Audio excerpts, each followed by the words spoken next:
the unboxing video. We've got more than 1,500 lurkers here tonight. That's according to my grandson, who has a program that measures the amount of lurkers that you can't even see here. They don't leave any indication of themselves because they are highly professional, very well trained lurkers who have hacking programs and things that they don't leave any trace of their presence, but they do. For some reason, they show up to watch me. They watch me almost every night. And tonight we have a unboxing.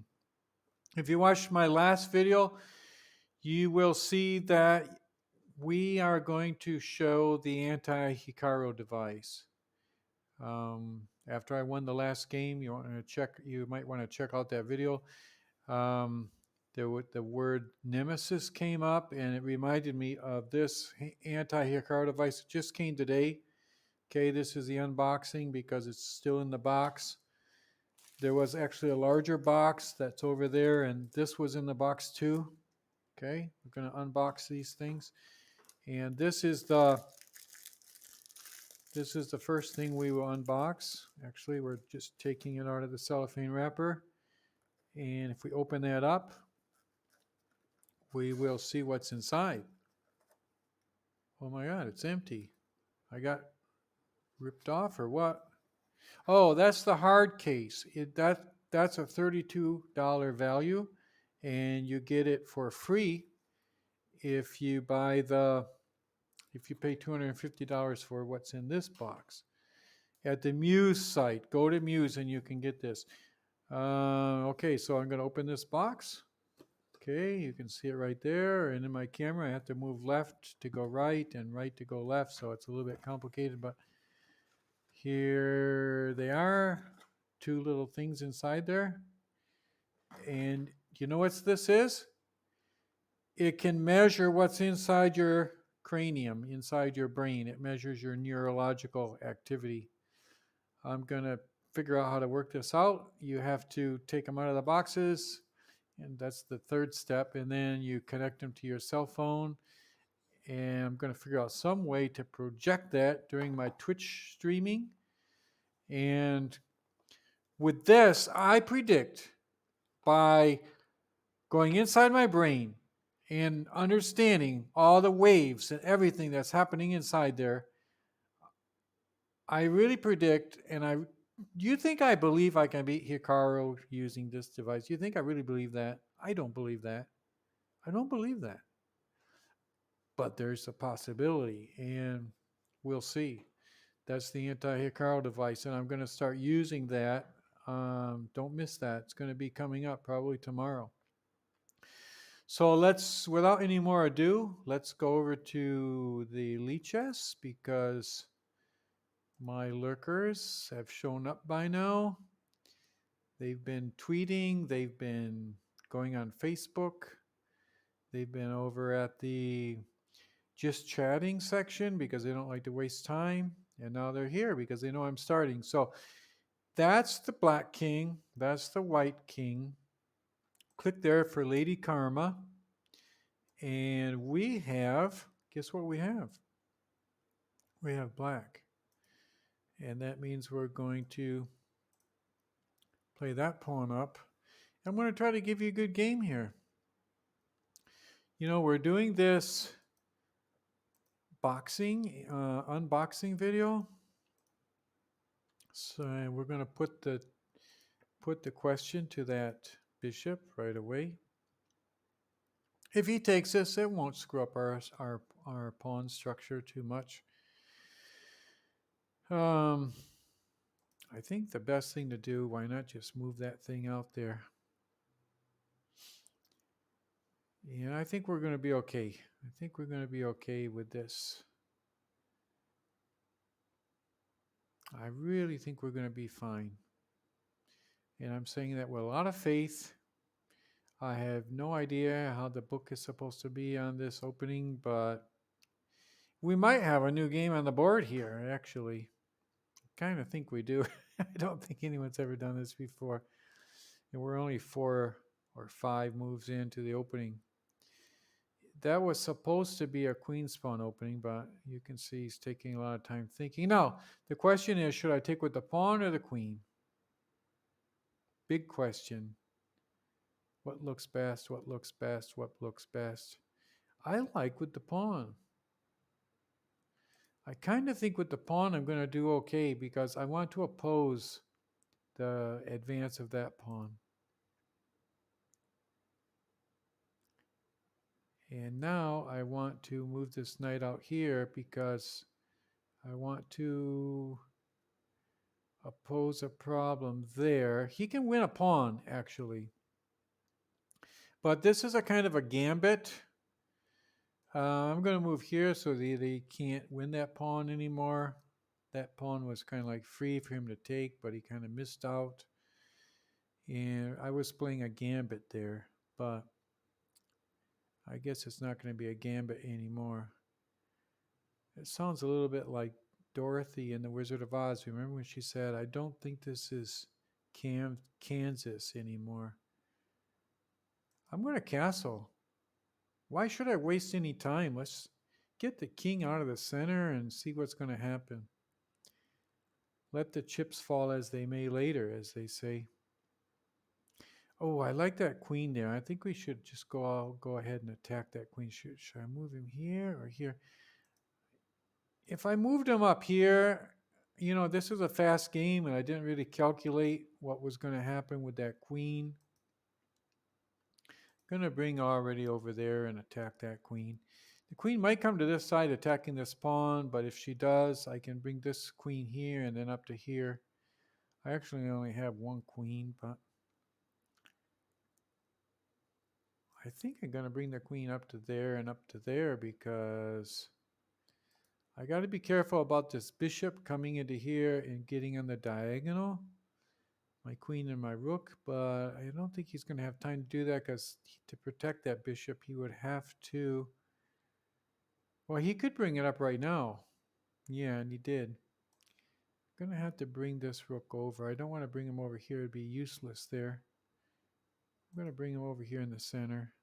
Then I got to get my queen off this file. But we're doing okay. I'm going to bring the queen back over into here. She protects that square against the knight and that square against the knight. Things are looking a little bit tight for us right now. But if we do this, we might be able to bring... He's going to bring his bishop. He's going to bring his rook down there. I can kind of see that coming. Is there any way I can prevent that? Yes, I can. I'm going to prevent it with that. And it's going to be tight here, really tight. Yeah, he's going to come up there. He's trying to advance his pawn up here. And I just moved my knight there. We're going to see what happens here. This is a really, really, really tight and difficult opening. I wouldn't suggest that anybody try this at home. I'm at home, but that doesn't count. And I might just sacrifice. What can I sacrifice here? Should I sacrifice? I could move this pawn up, but no, I can't. Yeah, because these two knights are protecting each other. I might be able to... I'm just going to do it. I don't want to waste time. I don't know what's going to happen here, but I want to bring this bishop over here somehow. And I think moving that pawn up is what might do it for me. I got to get that bishop out of there. I don't like that thing. But then he's going to move his pawn up. I'm going to have to bring the bishop here. He's going to move that pawn up and make my knight move, and then that knight's going to be unprotected unless I'm careful here. Now I'm threatening his queen. Now suddenly, instead of a person on the defense, I'm suddenly a person with a little bit of offense, which It's not to say I'm an offensive person, but okay, that's interesting. Now he can't move his pawn up, though. That's the thing. So now I'm free to come down here. That kind of saved me. He thought, well, but it was this pawn advancing that was killing me before. And now that pawn can't advance because the knight came there. That helped us a lot. Now if he moves that knight out of there, we instantly have to move this knight because that pawn's going to come up and try to win that knight again. But we really freed up our position. We're doing okay. I think on the clock, we've got 2 minutes and 15 seconds. He's got 54 seconds. I kind of think our task right now, I don't know if I should trade off right away though. I'm going to come over here because I can take this pawn, in some case put him in check. I don't have to really trade off right now. I can push his knight out here, and then his knight needs to go back, and then I can put him in check, win a pawn. Now I can't, but I can do this, and then I can check his pawn. I can check his rook, I mean. And I'm just playing the clock right now, you guys, just so you know what I'm doing. I'm not really trying to do anything really fantastic here. I'm just playing the clock. And that puts him in check. And, I always get in trouble in the end games like this. I just play the clock and then he does something dastardly and beats me. But hopefully that won't happen this time. He's got 7 seconds left. And I've got his rook pinned. He's got 1 second left. I'm going to come over here so that I can go down and check him. Okay, well, that was an interesting game. We did the unboxing, and then we played a pretty solid Carol Can, and we won on time, 1 minute and 33 seconds against 0 seconds. That's not bad. Let's go and take a look at the analysis board, because a lot of times I say a bunch of stuff. It happens a lot on these videos. Well, it doesn't happen that often, but it happens every once in a while. I say a bunch of stuff, and none of it's true. I don't like to admit that, but every once in a while it is like that. But I think this game might actually turn out that I was a little bit like Nostradamus, predicting what was going to happen. We did do a gambit, and in a gambit, he's going to have some advantages like this. But look at that right at the end. You see that line right there, that horizontal line? That's kind of like, they have a word for that in medicine on that heart monitor thing. Wasn't there a movie about that? What do they call that? They have the flat line. It was called Flatliners. And that's the flat line because he was really losing there on time. And we had the game in the bag, actually. So let's just do a quick recap on this. Okay, that's a normal queen spawn opening. How are we doing? Let's just check here. Oh, look, we're doing fine. The little ball there is good. So if you want to match up bishops like that, you can do that. You already can remember that it's a valid opening. It's really valid so far. It's still valid. If you look over here, and right there was not so good. We should have done another thing. What should we have done? Let me see. If you push right up here on Lichess, you push this, it'll show you the next move. Oh, well, that was the idea. I said to put the question in that bishop, and then I forgot about it. That would have been excellent. Take the bishop. If he came down here and took the pawn, you just move the knight out. and I would have had a better game. But that's not how the game went. So let's just continue how the game went. I moved the pawn up. I'm making a lot of like question mark moves. Remember, I debated a little bit about that, and I was thinking, well, I want to counteract that thing from moving up. But he instantly could have won a pawn there, but he missed it. And then we took there, and Lichess is saying the same. Oh, no, we didn't. Then I took there, yeah. Okay, and now you see we're back almost zero, so we're doing okay. I mean, okay, yeah, we were up and down a little bit, but we're doing all right. And in chess, it's all about just, winning and doing good. There he screwed up. I saw that bishop coming down there just like a second too late, but then we reacted okay. He had like a good game there for a while, but you remember we were maneuvering around, doing some stuff there. He was threatening some stuff. He moved the pawn up there. And remember, it was when he moved his knight up there,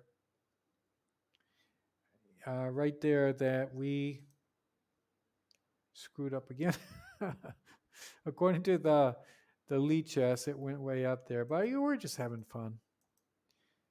And we did win this game. So, as the old saying goes, nothing succeeds like success. And I don't know if you ever heard that before, but back in the day, that was a pretty popular saying. And we actually just we're flatlining him here now. That's a technique in Lichess. It's called flatlining.